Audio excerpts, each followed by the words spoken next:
Սիրելիս, եթե անցնում ես ընտանեկան դժվարության միջով, եթե հարաբերությունների մեջ կան քանդված իրավիճակներ, եթե սերդ պակասել է, եթե ունես հիասթափություն, արի միասին աղոթենք, ինչպես Հիսուսը Ղազարոսին մեռելներից հարություն տվեց, նույնպես էլ կարող է քո մահացած զգացմունքին հարություն տա, կարող է վերականգնել այդ փլաթակների տակից դուրս հանել քո ընտանիքը, նորից կառուցել, նորից լցնել Աստծո սիրով, խաղաղությամբ եւ ուրախությամբ։ Մի հանձնվի եւ ձեռքերդ մի իջեցրու։ Արի միասին աղոթենք։ Սիրելի Հիսուս, մենք գալիս ենք քո առաջ։ Բոլոր այն ընտանիքների համար, ովքեր հիմա քանդման եզրին են։ Քանի որ չարն ուզում է քանդել այն փոքրիկ եկեղեցիները, որ քեզանով են կառուցվել, Տեր, խնդրում եմ,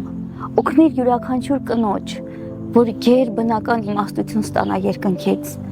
որպեսզի ոչ թե հանձնվի, այլ լցվի ուժով եւ զորությունով, որ պայքարի իր ընտանիքի համար, իր ընտանիքի խաղաղության եւ ուրախության համար, իր սիրո համար, իր երեխաների ապագայի համար եւ իր ապագայի համար, Տեր։ Խնդրում եմ օգնիր յուրաքանչյուր տղամարդու գտնել քեզ, դառնալ ճշմարիտ տան գլուխ եւ առաջնորդ, ընտանիքի հովիվ։ Խնդրում եմ Տեր ջան, ամրացրու այն բոլոր կոտրված հարաբերությունները, խնդրում եմ սրբիր բոլոր կանանց արցունքները եւ օգնիր կանանց ոտքի կանգնել որպես ճշմարիտ օգնականներ։